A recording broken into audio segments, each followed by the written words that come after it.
Martha Castros. We bring you the news. And the views that make you think. Sometimes we agree. Sometimes we don't. This is News and Views. And here are today's headlines. The Pasig City Regional Trial Court has canceled the passport of former presidential spokesperson Harry Roque.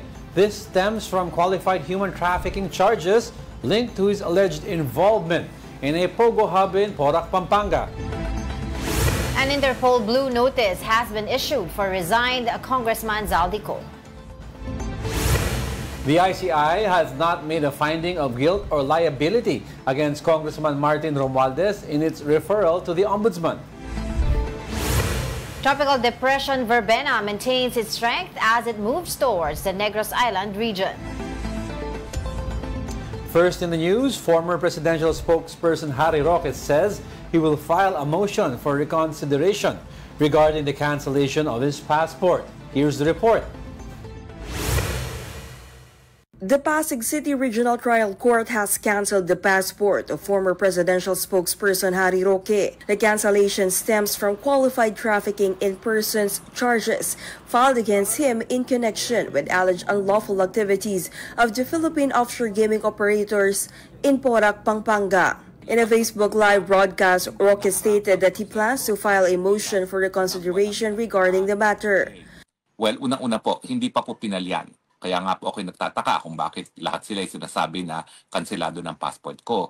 Meron pa po akong 15 araw para mag-file ng motion for reconsideration at nagfa-file po ako ng motion for reconsideration. Bakit po?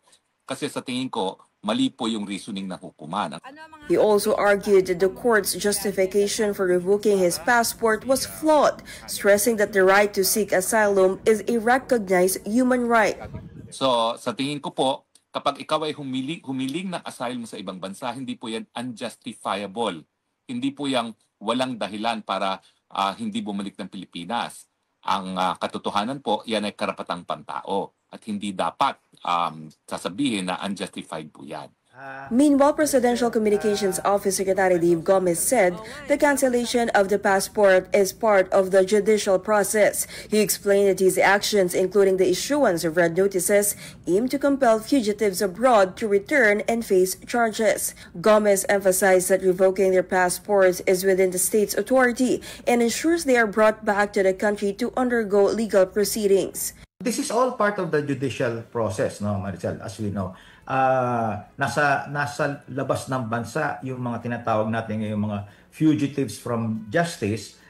Kaya this is part of the natural process to bring them back home and face the charges against them. No? So yung pagkansela ng kanilang passport ay parte ng kapangyarihan ng Estado at part of the judicial process para masiguradong makauwi sila to face the charges back in the country.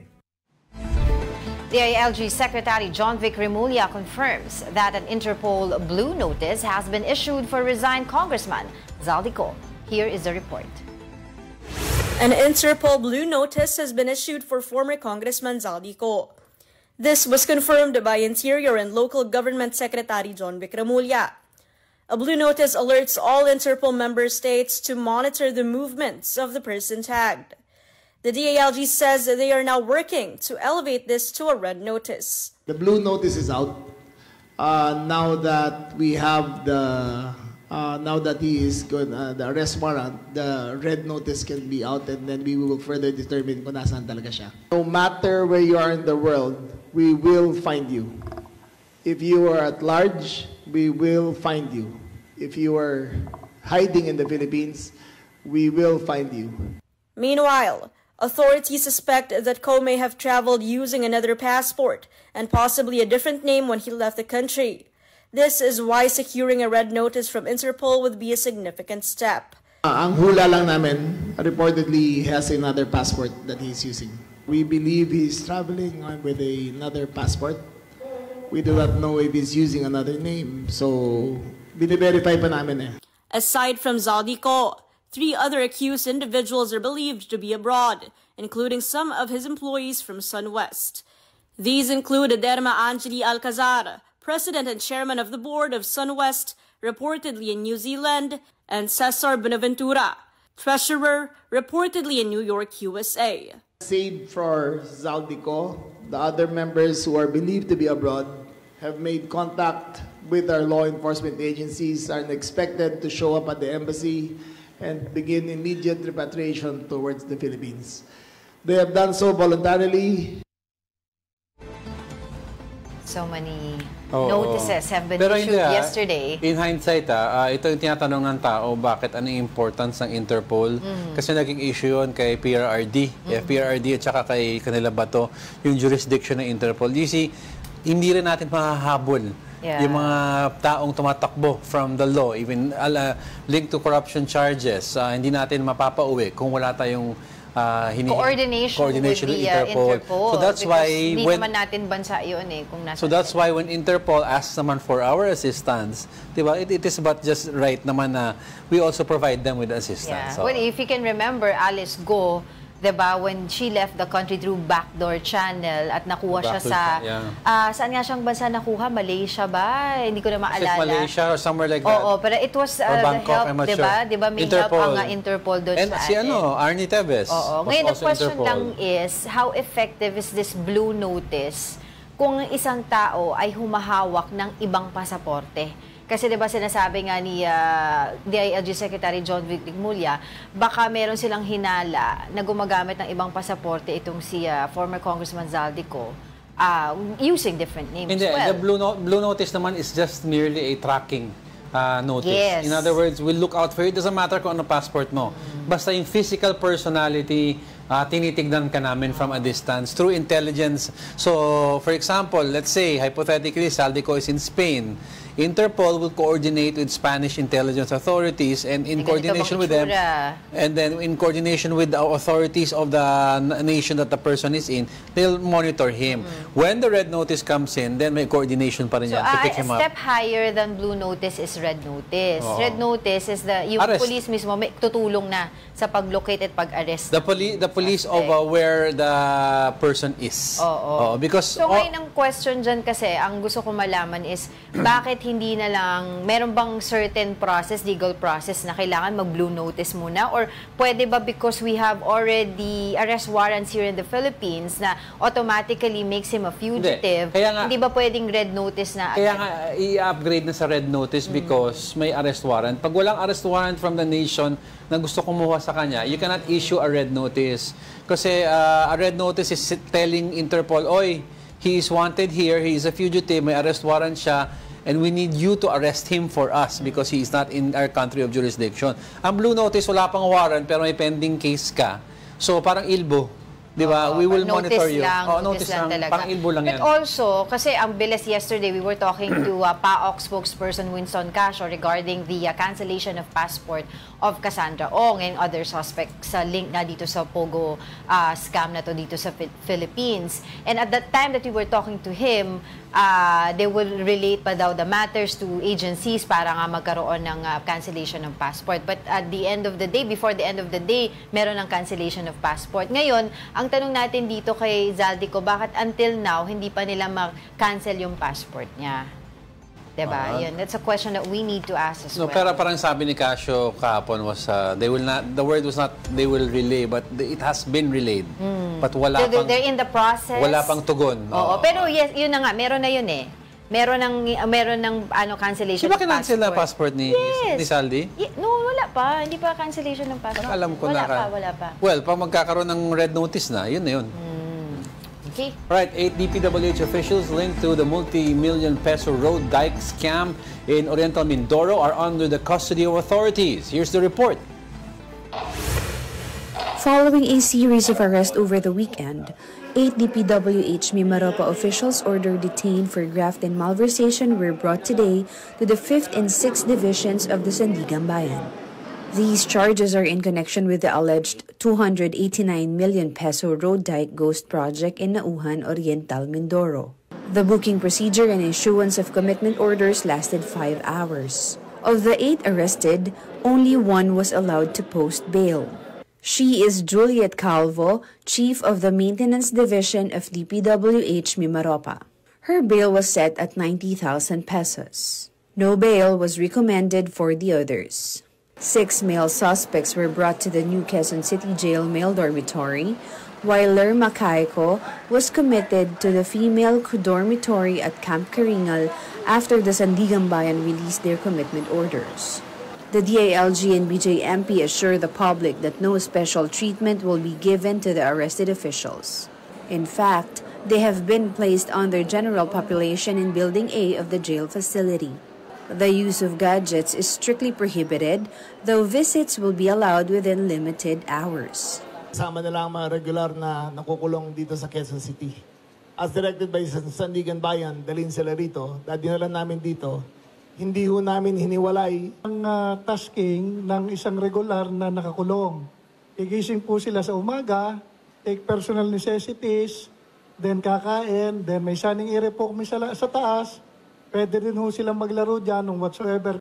President Bongbong Marcos is calling on all remaining fugitives to surrender. Sa mga nagtatangkang tumulong sa pagtatago, tandaan ninyo na kahit papaano mananagot din kayo kung kayo ay nagtatago ng isang fugitive from justice. Sa lahat ng natitirang akusado, ang aking payo sa inyo ay sumuko na kayo. Huwag nyo nang antayin na habul-habulin pa kayo. Alright, so the other accused daw, yung may mga warrant of arrest, if I'm not mistaken, was able to contact our government, ng mga nasa ibang bansa, at ready na silang sumuko dito. So the process, ongoing na yung process, punta sila sa embassy, etc., to be repatriated here in the Philippines, to face nga their charges regarding this anomalous flood control projects. But these are tawag dito mga officials ng DPWH. Mga ibang na-aresto, may isa nag-bail. Oo, pero kung titignan mo yung list, a lot of people are saying, parang these are small, very small fish.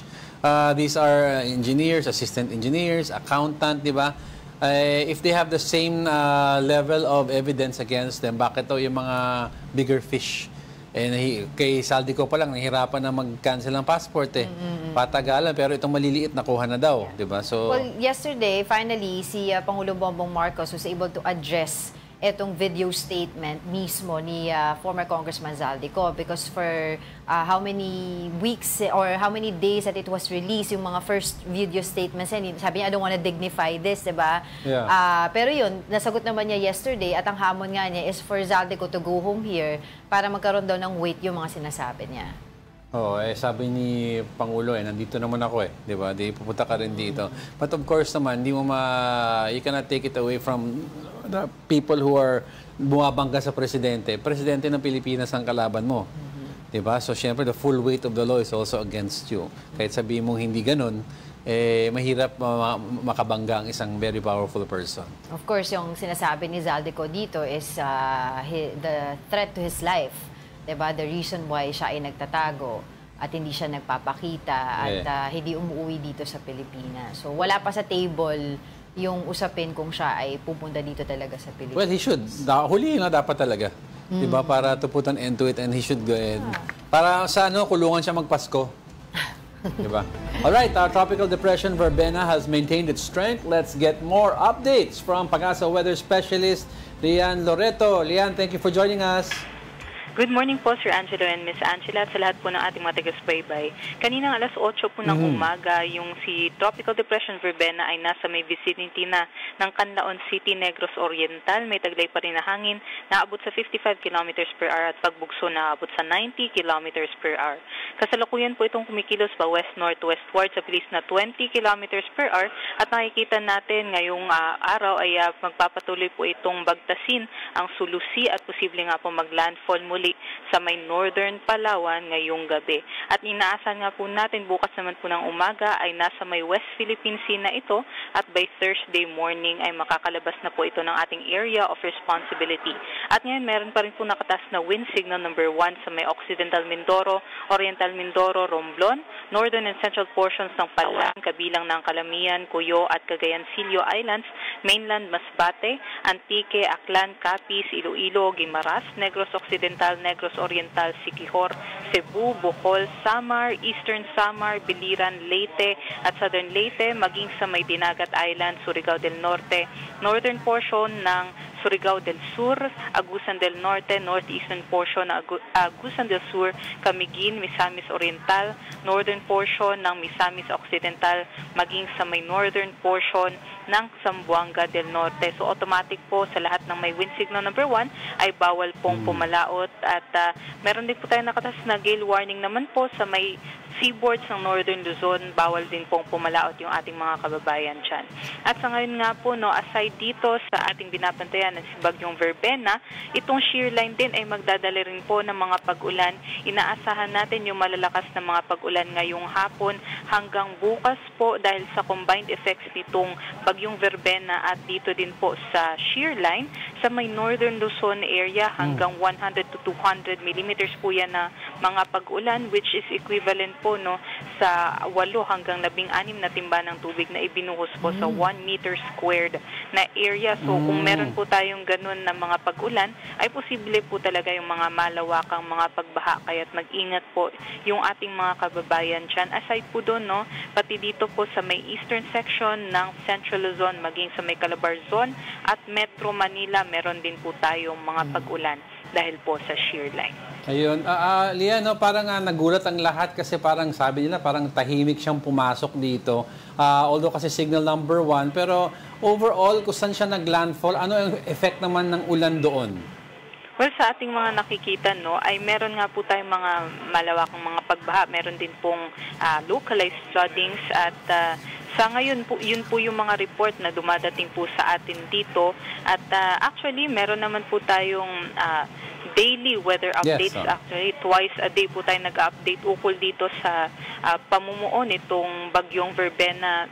Since last week, no, ay meron na po tayong mga pinapalabas na mga weather updates ukol dito sa TC Threat Potential Forecast natin. So, itong Bagyong Verbena ay actually ano po talaga na nasubaybayan po talaga natin yung kanyang pagkabuo at pagiging bagyo mismo. Oo. Pero nakita ba natin na parang ngayon sa pagkilos niya, well, ever since na pumasok ito sa Philippine Area of Responsibility natin, medyo may pagkabagal siya?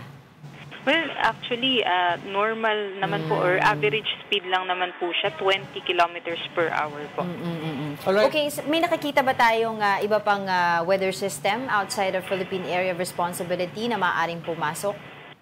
Sa ngayon, no, next week, meron po tayong binabantayan na possible maging low pressure area. Ngunit mataas pa po yung lead time natin kaya posible pa rin pong magbago itong mga possible weather disturbance. Lian, balikan ko lang yung forecast for today, no? In terms of, you mentioned Central and Northern Luzon sa rainfall. How about Metro Manila? Kasi may mga some cities sa Metro Manila nag-cancel, yung iba hindi. Pero ano effect overall sa Metro Manila nitong ulan? Sa Metro Manila po ay 50 to 100 millimeters po na mga pag-ulan yung ating inaasahan. So, possible pa rin po yung mga localized floodings, especially po dun po sa areas, no, mga low-lying areas at possible din po yan dun po mas malapit po sa norte ng Metro Manila. So, 50 to 100, that's anong color warning yun? 50 to 100 nasa yellow po. Nasa yellow pa, okay. Okay, so when do we experience yung peak nitong bagyo? Well, peak ng bagyo ay inaasahan natin kung nasa may West Philippine Sea na siya, tsaka pa po siya mas lalakas, no, bilang possible maging tropical storm or severe tropical storm category. Alright, sige, we will continue to get in touch with you regarding itong ating bagyo na binabantayan. But for the meantime, maraming salamat sa iyong oras, Pag-asa Weather Specialist, Leanne Loreto. Now we'll be back with more stories after the break. Keep it here on One News.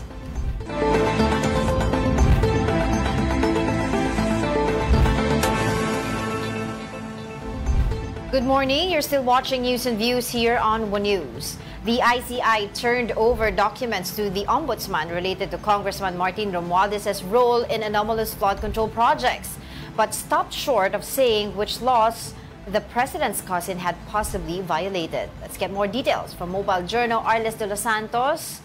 Arles, tell us what's happening there. Angela, kahapon nga no ay dumating yung 95 na mga boxes no na mga impormasyon na nila ay naglalaman ng ilang mga impormasyon hinggil sa mga maanamalyang flood control projects ng pamahalaan.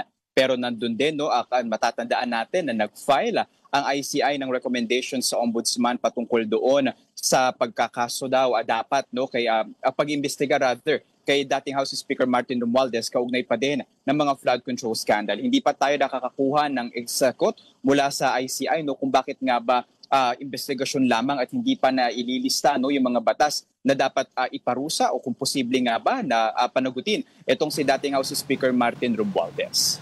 Klaruhin ko lang, Arles, also for the benefit of our viewers, no, yung statement ni Orly Gutesa, they will not consider it, no, until he shows up.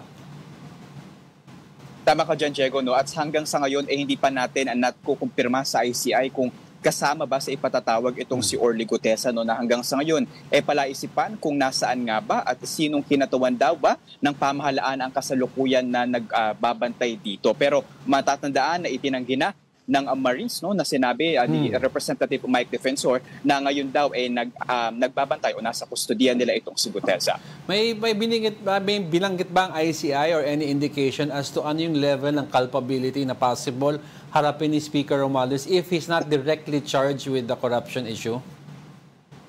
Diego, ayan yung hihintayin natin, no, na masagot ng Independent Commission for Infrastructure ngayong araw dahil sa ngayon ay nagpapatuloy pa ang pagdinig nito para sa dalawang mga mambabatas na binanggit, no, ng mag-asawang Sara at Curly Discaya sa pagdinig ng Senate Blue Ribbon Committee. Ayan nga, no, itong si 1st District Congressman ng Quezon City na si Arjo Atayde at si Caloocan Representative Dean Asistio. Kapwa, dumating dito ang dalawa at nagpaunlak naman ng panayam pero hindi natin makukuha ang live streaming ng kanilang pagdinig dahil nag-request ang mga ito ng executive session.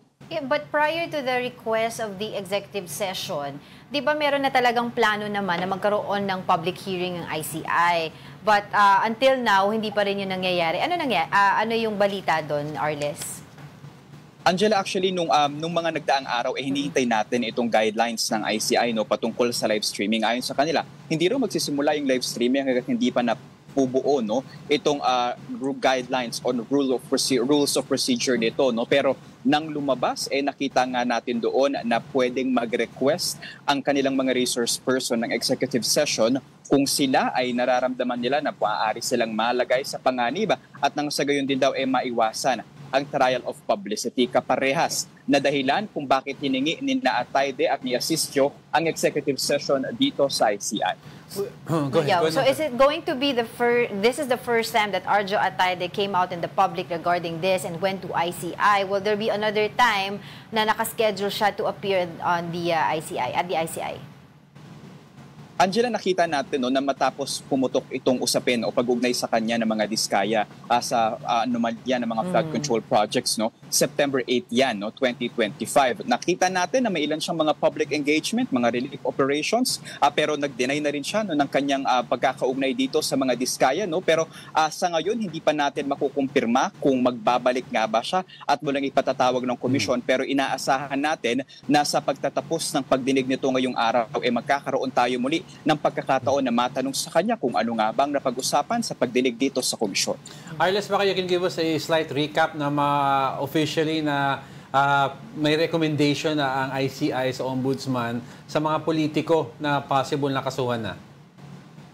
So far, Diego, yung mga natatandaan pa lamang natin, ayan sina dating DPWH Secretary Manuel Bonoan, sina Undersecretary Roberto Bernardo, sila dating DPWH Undersecretary Maria Catalina Cabral, no, pati yung BGC Boys na sina dating Bulacan District Engineer Henry Alcantara, Bryce Hernandez, JP Mendoza, pati yung iba pa na mga kasapi, no, ng Bulacan First District Engineering Office. Doon sa mga politiko, nananatili nga na wala pa, no, at least, no, sila Senator Mark Villar, sina Senator Grace Poe, Nancy Binay at Bong Revilla, inaabangan pa natin kung paano nga ba aaksyonan ito ng ICI, ano? At sa ngayon hindi pa tayo nakakakuha ng update mula rito, pero after how many weeks ngayon nga na muli na nating nakita ang pagbabalik ng mga pagdinig ng ICI kaugnay ng mga flood control scandal ng bansa. Arles, anong klaseng kaso yung ipapataw kay Bernardo, no? Former Yusek Bernardo? Kasi I understand he's applying sa Witness Protection Program. Diego, kung hindi na tayo nagkakamali, ayan ay yung paglabag, no, sa Code of Ethics ng public officials. And then kaugnay niyan ay yung pagtanggap umano ng mga suhol no, yung mga bribery, no, and syempre yung malversation na tinitignan nga nila. Pero kahapon nagkaroon din tayo ng pagkakataon na makapanayam itong si Senate Pro Tempore Panfilo Ping Lacson, kung saan doon nga sa kanyang application sa Witness Protection Program, inaasahan niya, tansya niya, no, na hindi dapat bababa sa 1 billion pesos ang marapat na ibalik nito ni dating DPWH Undersecretary Roberto Bernardo. Okay, so yung mga sinampahan ng kaso, yesterday, yung iba nga nahuli na, diba, nasa kustodiya na natin, ay mula ito sa rekomendasyon ng ICI doon sa flood control projects anomalous sa May Mindoro. Diba? Tama ako? Ngayon, kailan natin malalaman kung saan may expand pa yung investigasyon ng Ombudsman pagdating sa areas na kung saan may mga anomalous flood control projects? Sa paghuli natin, pakikipanayam sa ICI, Angela, nananatili silang nakafocus doon sa 421 suspected flood control projects ng pamahalaan. Kailangan lamang natin kumpirmahin, no, kung kasama doon sa pag-expand ng kanilang investigasyon yung 95 na mga boxes mula sa PNP, no, na ayon sa kanila, sa ICI mismo, doon din sa mga hinihinalang suspected flood control projects ng pamahalaan. Ayan yung para sa Maynila, sa Albay at Sorsogon at iba pang mga bahagi ng bansa. So nakikita natin na nagkakaroon na siguro ng paglawak, ano, itong pag-imbestiga ng ICI sa mga maanumalang flood control projects ng pamahalaan. Pero mananatili, maraming mga katanungan ang kailangan pa din masagot ng komisyon, lalo pa itong live streaming nga hindi raw maaari pa ngayon na magsimula agad-agad in public. Well, go ahead. I was wondering kasi if former USEC Bernardo is there also in ICI. Kasi there were reports yesterday saying na he was seeking shelter from the church, no? Because meron daw mga big political figure are trying to, talk to him and hide him para nga hindi na siya makapagsalita dito sa mga anomalous flood control projects, yung mga revelation niya. How true is that? And nagbigay na ba siya ng pahayag kung nandiyan siya? Angela, wala rito si dating DPWH Undersecretary Roberto Bernardo, no? So kung may mga ganyan pang ulat, kailangan pa natin kumpirmahin. Pero sa huling tala dito ng ICI ay kailangan silipin pa nila yung mga affidavit na ipinasa nito, nakahawig doon sa kanyang mga binanggit sa Senate Blue Ribbon Committee hearing. Arles, nakalimutan ko na sa dami ng personalities involved. Si Alcantara pala at si Hernandez, no? Sino may jurisdiction sa kanila? Kung di tayo nagkakamali, Diego, nananatili sila doon sa Senate, no? Nakakontempt pa rin sila. At para sila ay mapalaya, ayon kay Senator Panfilo Lacson kahapon, ay kailangan sa session din mismo ng Senate Blue Hearing Committee hearing na ito ay i-lift yung kanilang contempt, no? And nang sa gayon ay makalabas sila. Or otherwise, Arles, no, ma-terminate na officially yung hearing, ano? Oo. Pero si Bernardo, Yusek Bernardo, former Yusek Bernardo, nasaan siya ba ngayon? Wala siya sa detention, di ba? Wala siya sa detention ngayon, Angela. At actually, hinahanap din natin siya, no, dahil 4 na beses na hindi humaharap dito sa ICI hearing si dating DPWH Secretary Bernardo, no? Nung mga una ay narinig natin dito sa ICI na parang may influenza-like illnesses daw siya. Pero 2 beses niyang ginamit yun, no, para nga magpa-reschedule ng kanya hearing. And then last week, na dapat muli siyang haharap, ipinasa niya na lamang ang kanyang tinatawag na supplementary affidavit na yun nga, kahawig ng kanyang isinalaysay sa pagdinig ng Senate Blue Ribbon Committee. Pero may proof of life, Arles, no? In other words, yung supplemental affidavit galing sa lawyer niya mismo. Tama ka dyan, Diego, no? And ipinasa nga lang nito at doon nabanggit din yung ilang mga kasalukuyan at dating mga senador na tumanggap umano ng kickback sa mga flood control projects. Well, the last time we saw him is during the Senate hearing, di ba? Bombshell testimony niya.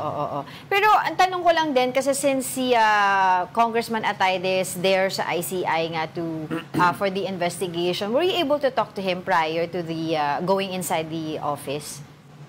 Yes, Angela. At alam mo, naging emosyonal nga itong si Arjo Atayde, no, nang tanungin kung totoo nga ba mga alegasyon na ang kanyang ama mismo ang nagpa-facilitate ng pagtanggap ng kickback. Ayon sa kanya, it's all hearsay. At mula raw nang idinawit ang kanyang pangalan noong September 8 ng mga agsawang Diskaya, wala pa rin daw ng mga patunay na naihaharap dito. No? So ayon sa kanya, hindi raw siya magtatago, hindi sila magtatago, hindi aalis ng bansa. At handa raw siya na humarap sa proseso ng pagdinig ng ICI para patunayan ang kanyang innocence. Arles, ako, last on my part, malapit na ang Pasko, may makukulong daw. We already have 8, no? Pero yung isa nagpiyansa, no? Based sa naririnig mo dyan sa ICI, may possible ba in the coming weeks, mga ilan ba ang nakikita mong posible? Mahirap sabihin, Diego, dahil itong ICI case recommendation lamang no ang magagawa, and then i-refer pa nila yan sa ombudsman. Sabi nga nila, itong pagkakahuli at pagkaka-file sa Sandigan Bayan agad ng mga kaso, ito daw yung pinakamabilis sa kanilang naaalala no sa mga nagdaang flood control, sa nagdaang mga anomalya sa pamahalaan ng korupsyon. No? Yung kay Napoles daw, 1 year. Pero ngayon, in less than 2 months or 3, mula na nagsisimula itong flood control investigation, yun nga, may mga nasampulan na at tila magpapasko sa kulungan. Mabilis lang, Arles, balikan ko lang yung tungkol kay former House Speaker Martin Romualdez dito sa joint referral na ginawa ng ICI na to further investigate by the Ombudsman. Does it mean ba na yung ebidensya na hawak ngayon na tinitignan ng ICI hindi sapat na malaman natin na may involvement talaga si House Speaker? May mga ilang nag-uugnay, Angela, no, outside ICI, at least dito sa role ni dating House Speaker Martin Romualdez, katulad na lamang ng alegasyon ni dating Bicol Party List Congressman Zaldico. Pero dito kasi sa ICI hindi pa nila pwedeng i-merit yun, no, as evidence. Kailangan umuwi si Zaldico at panumpaan ang kanyang salaysay at ipasa ang kanyang affidavit dito sa ICI. So sa ngayon, parang nakikita natin immaterial pa itong video ni Zaldico para magamit. And then yung kay dating House Speaker Martin Romualdez naman, hanggang sa ngayon, mula nang ipasa nga niya ang kanyang affidavit, hindi pa tayo nagkakaroon ng access dito. So hindi natin alam kung sino-sino nga ba yung mga personalidad na kanyang pinangalanan, at bukod pa dyan, ano nga ba yung kanyang naging direct na involvement. Pero kasi as House Speaker, kasama sila sa nagsasasa sa pinala ng budget ng pamahalaan taon-taon at dumadaan yan sa Kongreso at Senado at again sa BICAM hanggang ito ay maging General Appropriations Act. Alright, maraming salamat sa iyong oras. Mobile Journal, Arles de los Santos. Now, President Bongbong Marcos breaks his silence on the explosive allegations made by his sister, Senator Amy Marcos, as questions mount over family tensions and back-to-back cabinet resignations. Here's a report. President Bongbong Marcos let out a deep sigh when asked about Senator Amy Marcos's allegation that he and members of the First Family are using illegal drugs. The president said he preferred not to discuss family matters in public, but admitted that he and their relatives have grown increasingly concerned about his sister. For a while now, we've been very worried about my sister. When I say we, I'm talking about friends and family. And the reason that is because the lady that you see talking on TV is not my sister. And that view is shared by our cousins, our friends. Hindi siya yan. Hindi siya yan. So that's why we worry. So we are very worried about her. I hope she feels better soon. The president did not elaborate on what he meant or why they are worried. When asked if he and Senator Amy have spoken recently, we no longer travel in the same circles, political or otherwise. On Facebook, Senator Amy responded, "Bongbong, it's me," and urged President to prove her wrong. The president was also asked about the recent resignations of several cabinet members and palace officials, including former Executive Secretary Lucas Bersamin and former Budget Secretary Amina Pangandaman, who were linked by former Congressman Zaldico to alleged budget insertions. Marcos said he has already spoken with Bersamin and insisted there is no bad blood between them. We understand each other and we decided to keep it between ourselves. There's no bad blood. As for Pangandaman, Marcos said she resigned to avoid any perception of influence over the investigation into the flood control scandal. Kung ano man ang mga questioning, kung ano man ang mangyayari, we want to be sure that she's not in a position where she might be suspected of influencing all that. Kasi when she's out of government, wala na siyang influensya. So, hindi mo masasabing inayos niya yung kaso niya. For News 5, Maricel Halili, We Are One News. Let's now talk to political strategist Malu Tiquia. Good morning, ma'am. Thank you for joining us. Morning, Diego. Morning, Angela. And good morning to your televiewers. Well, it's great. The last time that we saw each other sa studio during the rally INC a few weeks ago. Of course, banggitin natin yung viral moment nila ni, ni Yusek Claire. Ma'am, a lot of developments. Yeah, what do you think is going to happen leading up to the November 30 rally na supposedly daw mas maraming mag-attend? Well, siguro tingnan natin kung anong mangyayari dyan, pero merong mga ilang rallies leading to November 30, so napakahalaga sigurong tingnan natin kung ano ang mga mangyayari at kaya mga revelations na patuloy na ginagawa ni Congressman Ko at yung sagutan ng magkapatid yun, na ma'am, oo. Parang telenovela na tayo no? Yung mo tatanong ko, ma'am, ano impact nun yung sinabi ni Senator Amy? Do you think it has any impact on the current standing of the President? Oo naman, yung pinatotohanan lamang ni Senator Amy, yung mga bulong-bulungan, yung mga whispers na some people were saying, and in the political industry, that has been common knowledge. But to articulate that in a larger screen before a huge audience, I guess she has crossed her Rubicon and has decided to reveal much of the family secret. Yun, dugtong doon, ma'am, no? Although, whether true or not, sabi ng iba, alam nyo mo pala, adik yung kapatid nyo noon, bakit nyo pa daw in-endorse nung election? Kaya madami rin nagalit kay Senator Amy. True. I think that is a legitimate issue raised by some from the Duterte camp. But, hindsight will allow us a clearer view of things. Now that she has revealed it, dumidiin yan sa issue ng governance. Kasi napakahirap ang isang cocaine user. And it also explains yung 3 years na pabago-bago, papalit-palit, yung mga nakikita nating utterances na ginagawa niya, yung bleeding ng gums, yung lockjaw. So itong mga ito are manifestations of a heavy cocaine user. So imagine if your leader is with that kind of an issue, napakahirap sa decision making. Alright, let's talk about the issues about military junta. No, hindi po mamatay-matay itong usapin na ito, saying na may mga retired generals, or even talking to Senator Panfilo Lacson himself na tungkol nga dito sa overthrowing the government. Do you think this is going to prosper? Angela, kasi yung junta is extra-constitutional yan. Wala yan sa saligang batas, wala tayong karanasan sa kasaysayan natin ng pagkakaroon ng junta. Siguro yung martial law, essentially, it's still civilian. Si Marcos Sr. yung namumuno pa rin doon.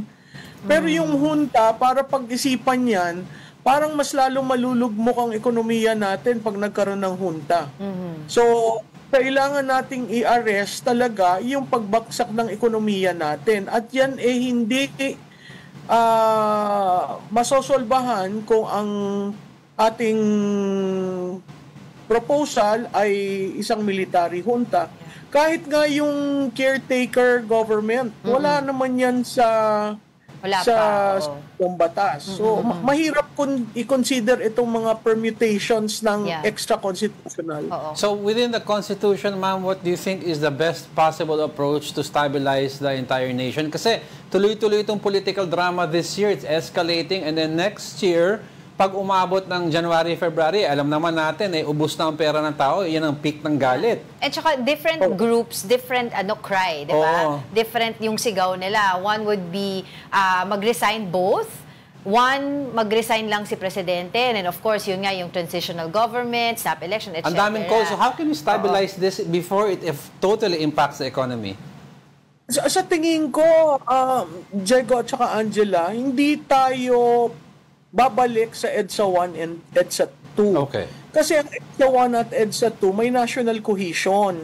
'Di ba? Lahat nag-a-agree na magsama-sama at nag-a-agree yung objective end. Ito ngayon, tama kayo sa sinabi nyo na may kanya-kanyang advokasya, may kanya-kanyang interest, mahirap mo silang pagsama-sama. Pero doon tayo hahawak kung ano ang sinabi ng saligang batas. Sabi sa saligang batas, may succession, no? Although, pag tiningnan mo yung Article 7, klarado rin doon, Article 7, Section 10, yes, klarado rin doon na Congress shall pass legislation on the succession. Wala pa naman tayo diyang nagiging batas.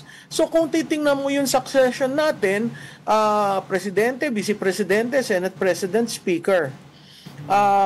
Ngayon, umiiba base doon sa apart from the succession na ikaw talaga ang magiging presidente, merong konsepto ng incapacity na ang vice presidente ay acting.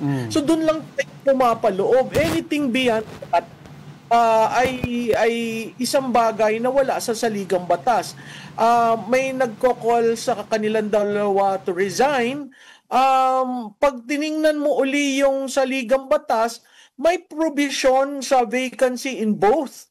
Pero hindi pa nga na-enact yung batas ng succession law, no? So napaka-limited yung ating magagawa at yun ay pumapaloob lamang sa saligang batas natin. Klaruhin ko yan, Mama. Sabi niyo po, pag nawala both, there is no really naka-define kung sino after the Vice President can take over. So it's not automatic that it's the Senate President. Automatic yun in cases of the 4 vacancies. Yes, but afterwards wala na. Pero pag yung dalawa ang tinawagan mo, papasok doon ano yung succession law. Yes. Yeah, that's right. That's right. Hindi pa nagagawa ng ating kongreso. So, mahirap naman na biglang ang tawag mo para sa resignation ng pareho. That's right. Totoo naman yung sinasabi ng iba na hindi, may provision doon. Oo, may provision. Pero walang anything law. That's right. Yung resignation, removal, for reasons, death, at saka inability, yun, na-define ng Constitution na in case of those vacancies sa Presidente, ito yung order of succession. Pero in case of both, wala tayong... That's right, that's right. That's right. Yeah, I remember kasi even yung sinasabi nilang caretaker, yung designated survivor na final pa lang yan ni Senator Lacson, it's just a bill there, hindi pa yan napag-uusapan, so wala pa rin yan talaga sa Constitution natin. But I wanna go to the issue of filing cases po, no, dun sa mga usapin nga po natin akusado dito sa anomalous flood control projects. I remember when we interviewed you dun sa special coverage natin, you were asking USEC Secretary, USEC Claire Castro, kung may mga nasampahan na ba ng kaso, diba? Ito po, meron na po tayo ngayon mga nasampahan ng kaso, 8, and then yung iba nasa ibang bansa pa. Satisfied na po ba kayo? Sino pa po ba yung nakikita nyo na dapat sinasampahan pa ng kaso? Well, una, yung tinanong ko sa BFF ko ay sa ghost projects. Ito mga final, hindi naman ito ghost projects Talagang by evidence, no? So ako ilan na bang araw? Siguro 6 na araw na o 9 na araw na since kami nagkatunggali dyan sa inyong show na naghihintay ako kasi sabi niya meron na. Hindi lang niya dala ang kopya. So ako naman, naghihintay ako kung sakaling sasagutin ako kung sino doon sa ghost projects. Yeah, ghost kasi projects. Napakadali ang ghost projects filean. Hindi mo kailangan ng evidence. Kasi naandyan ang allotment, naandyan ang project proponent, naandyan na siningil. Pagdating mo dun sa field, wala. Yun yung akin. Kasi kung seryoso ka dyan sa mga issues na yan, yung ghost projects, napakadali mong dahil 482 ka agad yun. Yun ang tinatanong ko. And I am ready to present the details, pero dahil siya ang nasa gobyerno, siya yung hinihintay ko at nangako naman siyang meron daw. With this whole mess, ma'am, that's happening, no? At the very least, what do you think ang culpability ng Pangulo dito? Because assume natin na walang strong evidence to point that he actually took money, pero he apparently, based sa mga reports, he knew about it daw nung we've been talking about it a lot of times. In 2024 pa ng December, through Congressman Tiangco, kinonfront daw niya si Speaker about what's happening. And yet sa SONA, tsaka lang niya linabas na mahiya naman kayo. Parang ang haba ng panahon bago siya nag-react. Oo, Diego, no, nakakagulat yan dahil nagalit siya eh. Tapos, tama ka, nag-SONA, pagkatapos, doon na yung lumabas yung mga issues. Ang very telling doon sa recent na pagsasalita ni Congressman Ko, may binigay siyang bagong address sa Forbes. At ang allegation niya, personal knowledge, siya nagdala ng pera. So, papalapit sa Pangulo, hindi mo naman pwedeng sabihin hindi mo alam yan. Hindi mo rin pwedeng sabihin na ako ang naunang naglabas nito doon sa pananalita ni Congressman Ko na dineliver niya yung pondo, ang order 2 billion a month. Doon ako na-shock eh. Parang napaka-ordinaryong pag-usapan ng mga delivery at amount na na-deliver. I think just several hours ago, may nagsabi sa akin, pinost na ni Congressman Ko yung delivery, wait siya and all. So, lahat tayo nag-aalam kung sino si RR at saka si FG. Political industry, lahat nagbubulungan kung sino. Telling yon, Diego, dun sa tanong mo. At papalapit sa kanya. So, ako yon, hindi ko nahihintayin na sabihin na, Sir, ganito, ganyan, ganyan. Kasi apparently, may documents si Congressman Ko. So, based dun sa documents, based dun sa mga sinasabi niya, wala pa naman nagsasabi ng point blank na hindi yan totoo, wala akong natanggap. So, critical rin dyan si dating Speaker Martin Romualdez. Pag sinabi niyang, oo, natanggap ko, oo, binigay ko, hihintayin pa ba natin yun? Ako, ang problema ko kasi yung ekonomiya. The more leaders stand up for what really happened and be accountable, the better for everyone. So based on what you're saying, Ma'am Malu, you are inclined to believe former Congressman Zaldico with his accusations against the President and the former House Speaker? Yes, because he was the chairman of the Appropriations Committee. And if you look at that narrative, it started early on. Sa upo pa lang sa Malacanang, nagkaroon na ng ganung order. And mind you, we're just looking at flood control projects. Ang dami pang hindi nabubuksan. Right. But, so, you can just imagine, this is a syndicated governance. Okay, so sinabi po ni Pangulong Bongbong Marcos when nauna pong lumabas itong mga video statements ni Zaldico na I don't want to dignify it. Tapos yesterday, he finally answered it and said na umuwi ka na lang dito para magkaroon ng weight yung mga accusations mo, etc.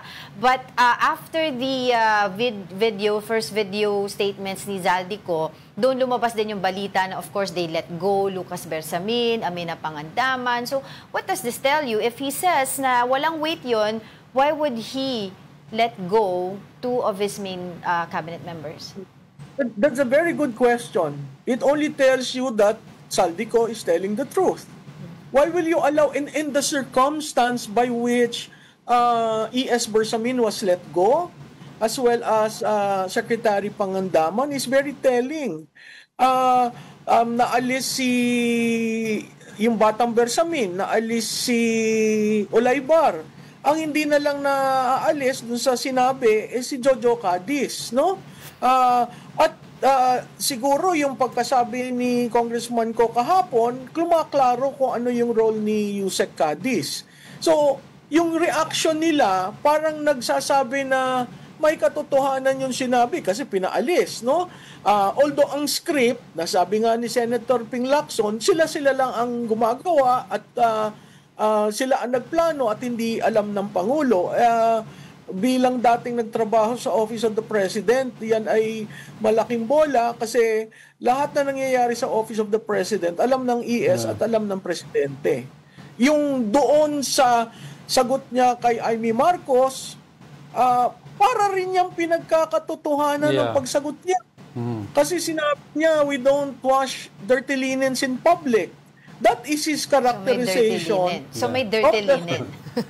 Yes, of what Senator Marcos said. And then Senator Marcos the retort was essentially a retort to a cocaine-induced person na ako ito, no? Ading ako ito. Hindi mo na ako nakikilala. I mean, the way it was couched was, again, that is the impact of your heavy use of cocaine. Pag break down mo, pag decode mo yung signaling nilang dalawang magkapatid, inamin rin ng Pangulo na hindi na kami nagkikita. Na sa ibang circles siya gumagalaw. Diba? So that is kaya I mean with the technology these days, ang dali mo talagang i-deconstruct yung sinasabi at ano ang ibig sabihin. So yun nga lang, we need to always deconstruct and interpret na mas maganda sana diretsuhan na. Yeah. But a lot of dramas are unfolding these days. Pero syempre, one thing is for sure, we want accountability, no? We want to get to the bottom of this. But for the meantime, maraming salamat po sa inyong oras sa political strategist, Maluti Kia. Salamat. All right, now we go to sports with the final 12-man lineup announced. Gilas Pilipinas is gearing up for the 2027 FIBA World Cup Asian qualifiers, bringing a mix of seasoned veterans and rising stars to the court. Mobile journalist Denise Valdesancho has the report. Things are looking promising for Gilas Pilipinas as the upcoming 2027 FIBA World Cup Asian qualifiers draw near. Just yesterday, head coach Tim Cone announced the final 12-man lineup set to represent the country. The roster includes Scotty Thompson, Junmar Fajardo, Japeth Aguilar, Justin Brownlee, AJ Edu, Chris Newsom, CJ Perez, Dwight Ramos, Kevin Kiambao, Carl Tamayo, RJ Abarientos, and Quintin Meliora Brown. The national squad is now locked in after a series of practices and training camps. It looks good so far, practicing. Juan and QMB, they've been doing good, so I think it's been an easy transition for them, and the coaches did a really good job teaching, so I didn't see any problems or anything.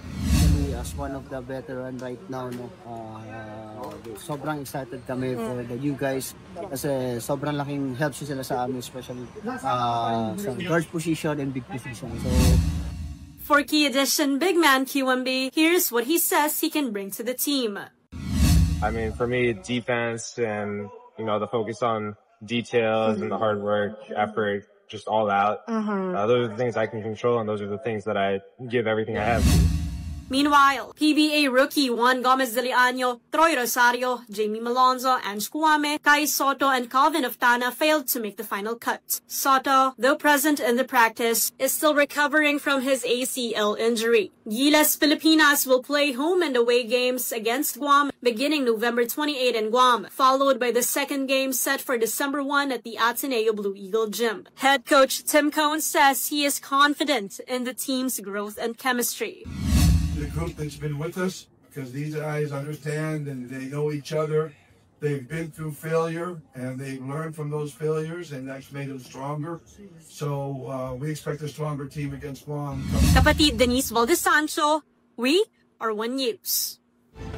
Very exciting tong upcoming yung qualifiers ng Gilas, no.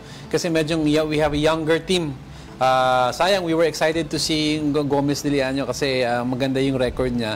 We have yet to see him officially isa-isang competition ng under the Philippine banner. But I think we have Ange Kouame also. Sa SEA Games, pinagbawal si Justin Brownlee. Bawal yung recruited naturalized player. Pero si Kouame kasi si Kouame naman talagang daw siya, may Filipino blood. They will allow him sa SEA Games or ASEAN Games. I'm not sure, pero ayun. But of course, inaabangan din ng mga tao yung mga iba pang revelation ni former Congressman Zaldico because may mga nilabas din rin siya yesterday and today din meron, diba, stating na pati si Congressman Sandro Marcos daw ay nag-i-insert ng kanya mga projects from 2023 to 2025 that amounted to 15 billion pesos ba yun? Tama ba? 50 billion? Check ko nga. Pero yun, abangan natin yun. Buti na lang daw, hindi nagkatuluyan no? 50 billion. Hindi nagkatuluyan. Sino? Kuli Desma at si Zaldico. Bakit? Magiging kuko. Pangpagaang lang po yan dahil ang dami na sa stress sa atin ngayon, and with that, I'd like to leave everyone with a quote. It's not stress that kills us. It's our reaction to it. So we can choose to calm down. And that wraps up today's episode of News and Views. Join us again tomorrow. I'm Angela Lagunsad Castro. I'm Mangelo Castro III. We are kapatid. We are One News. All sides, all the time.